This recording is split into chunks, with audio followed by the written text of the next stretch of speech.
രക്ഷകനേ നിന്റെ പക്ഷമായി ഞാൻ ഈക്ഷിതിയിൽ നിശ്ചയമായി നിൽക്കുമെന്നായുസിൻ നാളുകളെല്ലാം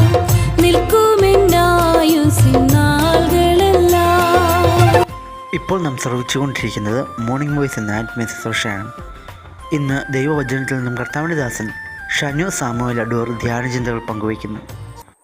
മോർണിംഗ് വോയിസിൻ്റെ എല്ലാ ബഹുമാന്യ ശ്രോതാക്കൾക്കും വീണ്ടും വരുന്ന കർത്താവും രക്ഷിതാവുമായ യേശു ക്രിസ്തുവിൻ്റെ നിസ്തുല്യനാമത്തിലുള്ള സ്നേഹവന്ദനം ഒരിക്കലൂടെ അറിയിക്കുന്നു. ഓരോ ദിവസവും ഓരോ നിമിഷങ്ങളിലും നമ്മളെ അത്ഭുതകരമായി നടത്തുന്ന പരിപാലിക്കുന്ന ആ ദൈവത്തിൻ്റെ വലിയ സ്നേഹത്തെ ഓർത്ത് ദൈവത്തെ സ്തുതിക്കുന്നു. ആ ദൈവത്തിൻ്റെ കരുതൽ അനുഭവിപ്പാൻ ഇന്നും നമുക്കിടയായതോർത്ത് ദൈവത്തെ മഹത്വപ്പെടുത്തുന്നു. എഫേസ്യ ലേഖനം 5-ാം അധ്യായം അതിൻ്റെ 16-ാം വാക്യം. എഫേസ്യ ലേഖനം 5-ാം അധ്യായം അതിൻ്റെ 16-ാം വാക്യം. അവിടെ ഇങ്ങനെയാണ് നമുക്ക് കാണാൻ കഴിയുന്നത്: ഇത് ദുഷ്കാലമാകയാൽ സമയം തക്കത്തിൽ ഉപയോഗിച്ചു കൊള്ളുവിൻ.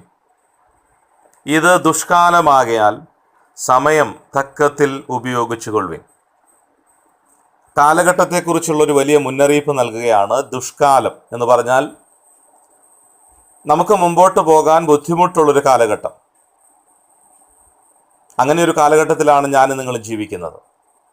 അനവധി പ്രതിസന്ധികളും പ്രയാസങ്ങളും വൈതരണികളും ഒക്കെ നമുക്ക് കാണാൻ കഴിയുന്നുണ്ട്. മാത്രമല്ല, ഏത് മേഖലയിൽ നാം നോക്കിയാലും ഒട്ടനവധി പ്രശ്നങ്ങൾ നമുക്ക് കാണാനായിട്ട് കഴിയുന്നുണ്ട്.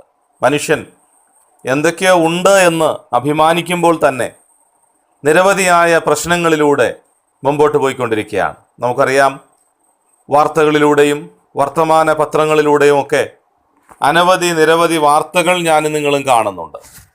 നമുക്കറിയാം, വളരെ ഞെട്ടിക്കുന്ന അനവധി സംഭവങ്ങളാണ് ഈ കാലഘട്ടത്തിൽ ഞാനും നിങ്ങളും കണ്ടുകൊണ്ടിരിക്കുന്നത്.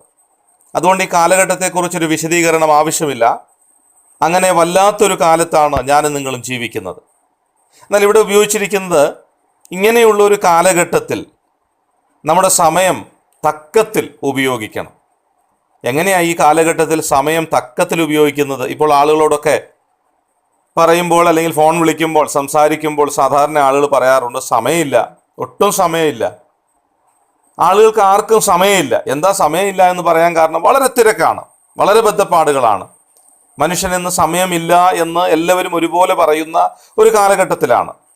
എന്നാൽ ഈ സമയം ഇല്ല എന്ന് പറയുമ്പോഴും നമ്മൾ പലപ്പോഴും മറന്നുപോകുന്നൊരു കാര്യം, നമ്മെ നടത്തുന്ന, നമ്മെ പരിപാലിക്കുന്ന, നമുക്ക് നന്മ തരുന്ന ആ ദൈവത്തെക്കുറിച്ചാണ്, ദൈവത്തിൻ്റെ സ്നേഹത്തെക്കുറിച്ചാണ്, ആ ദൈവത്തിൻ്റെ കരുതലിനെ കുറിച്ചാണ്.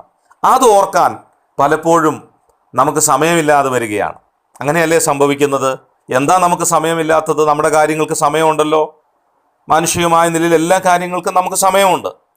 എന്നാൽ ആത്മീയമായ കാര്യങ്ങൾക്ക്, ദൈവികമായ വിഷയങ്ങൾക്ക് ഇന്ന് മനുഷ്യന് സമയമില്ലാതെ വന്നിരിക്കുകയാണ്. അതുകൊണ്ട് ദൈവത്തിൻ്റെ വചനം പറയുകയാണ്, ഈ കാലഘട്ടത്തിൽ ദൈവം നമുക്ക് തന്ന ഈ വിലയേറിയ സമയം അത് ശരിയായ നിലയിൽ ഉപയോഗിക്കാനായിട്ട് കഴിയണം.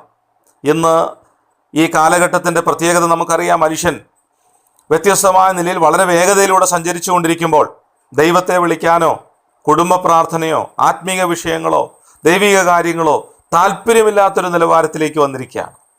അതിൻ്റെ നടുവിൽ ഞാനും നിങ്ങളും ജീവിക്കുമ്പോൾ ഈ കാലഘട്ടത്തെ മനസ്സിലാക്കി ദൈവത്തോട് കൂടുതൽ അടുക്കുവാൻ, നമ്മുടെ ജീവിതത്തിലെ സമയങ്ങൾ ദൈവത്തിന് വേണ്ടി വേർതിരിപ്പാൻ, പ്രാർത്ഥിപ്പാൻ, ദൈവവചനം ധ്യാനിപ്പാൻ ഒക്കെ സമയം കണ്ടെത്തിയേ മതിയാകുള്ളൂ.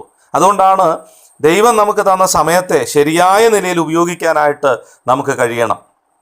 ആ സമയം നമുക്ക് ദൈവം ദാനമായി തന്നതാണ്. ഓരോ ദിവസവും ദൈവത്തിൻ്റെ ദാനമാണ്. അപ്പോൾ ഈ സമയം ശരിയായ നിലയിൽ ആത്മീയമായ കാര്യങ്ങൾക്ക് വേണ്ടി ഉപയോഗിക്കുവാൻ, ഈ ദൈവത്തെക്കുറിച്ച് ഓർക്കുവാനും ദൈവത്തിൻ്റെ കരുതലിനെ കുറിച്ച് ഓർക്കുവാനും നമുക്കിടയാകണം.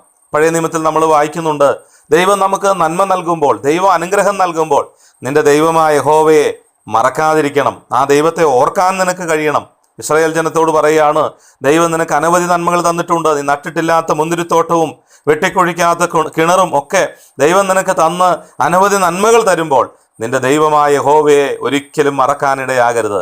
നമ്മുടെ ജീവിതത്തിൽ പലപ്പോഴും സമയമില്ല എന്ന് പറഞ്ഞ് ആത്മീയ വിഷയങ്ങളെ നാം മാറ്റിവെക്കുമ്പോൾ ഈ ദൈവത്തെ ഓർക്കുവാൻ, ഈ ദൈവത്തെ ധ്യാനിപ്പാൻ, ഈ ദൈവികമായ നന്മകളെ മനസ്സിലാക്കുവാൻ നമുക്ക് കഴിയണം. അതാണ് നമ്മുടെ ജീവിതത്തിൻ്റെ ശരിയായ നിലവാരം എന്ന് പറയുന്നത്. ആ ആത്മീക നിലവാരത്തിലേക്ക്, ആ ദൈവികമായ സന്തോഷത്തിലേക്ക് നമ്മുടെ സമയങ്ങളൊക്കെ വേർതിരിച്ച് അതിനുവേണ്ടി സമയങ്ങൾ കണ്ടെത്തുവാൻ ദൈവം നമുക്ക് കൃപ നൽകട്ടെ. അതിനുവേണ്ടി ദൈവം നമ്മെ സഹായിക്കട്ടെ. നമ്മുടെ സമയത്തെ തക്കത്തിൽ ഉപയോഗിക്കാനായിട്ട് നമുക്ക് കഴിയണം. ദൈവത്തെ വിളിക്കാൻ നമുക്ക് ലഭിക്കുന്ന സമയം, സ്തോത്രം ചെയ്യാൻ നമുക്ക് ലഭിക്കുന്ന സമയം, ദൈവത്തെ ഓർത്ത്, ദൈവത്തിൻ്റെ കരുതലിനെ ഓർത്ത് ദൈവവുമായിട്ട് ഉള്ള ആത്മീക ബന്ധം നഷ്ടപ്പെട്ടു പോകാതെ അത് വളരെ കരുതി സൂക്ഷിക്കുവാൻ, നമ്മുടെ സമയത്തെ തക്കത്തിൽ ഉപയോഗിക്കാൻ ബഹുമാന്യ എല്ലാ കേൾവിക്കാർക്കും കർത്താവ് കൃപ നൽകട്ടെ. കർത്താവ് നമ്മളെ സഹായിക്കട്ടെ. നമ്മുടെ സമയം ശരിയായ നിലയിൽ ഉപയോഗിച്ചുകൊണ്ട് ദൈവനാമ മഹത്വത്തിന് വേണ്ടി ജീവിപ്പാൻ കർത്താവ് നമ്മെ സഹായിക്കട്ടെ. നമുക്കൊരു വാക്ക് പ്രാർത്ഥിക്കാം. ഞങ്ങളുടെ ദൈവമേ, സ്വർഗീയ പിതാവേ, അവിടുന്ന് ഞങ്ങളെ ഓരോ ദിവസവും നടത്തുന്നതിനായിട്ട് സ്തോത്രം. ഞങ്ങൾക്ക് ആവശ്യമായ നന്മകളൊക്കെ അവിടുന്ന് തരുന്നുണ്ട്. എന്നാൽ പലപ്പോഴും ഞങ്ങൾ അവിടുത്തെ മറന്നു പോകുന്നവരാണ്. അവിടുന്ന് അനുഗ്രഹങ്ങൾ തരുമ്പോൾ, അവിടുന്ന് ഞങ്ങളെ കരുതുമ്പോൾ അതിനനുസരിച്ച് കർത്താവെ അവിടുത്തെ ഓർക്കുവാനോ ധ്യാനിപ്പാനോ നന്ദി പറയുവാനോ പലപ്പോഴും ഞങ്ങൾക്ക് കഴിയാറില്ല. ഞങ്ങളുടെ കുറവാണ്. ഞങ്ങളെ തന്നെ അവിടുത്തെ സന്നിധിയിൽ താഴ്ത്തുന്നു. ഓരോ ദിവസവും അവിടുത്തെ നന്മ അനുഭവിക്കുമ്പോൾ ഞങ്ങളുടെ സമയത്തെ ശരിയായ നിലയിൽ ഉപയോഗിച്ച് കാലഘട്ടത്തെ മനസ്സിലാക്കി ഭയത്തോടുകൂടെ ഞങ്ങളുടെ പ്രവാസകാലം കഴിപ്പാൻ അവിടുന്ന് ഞങ്ങളെ സഹായിക്കണം. ഇത്രത്തോളം ഞങ്ങളെ കരുതിയത് കൊണ്ട് സ്തോത്രം. അടിയങ്ങളെ താഴ്ത്തുന്നു. മഹത്വം അങ്ങേക്ക് തരുന്നു. യേശു കർത്താവിൻ്റെ ധന്യമായ നാമത്തിൽ തന്നെ.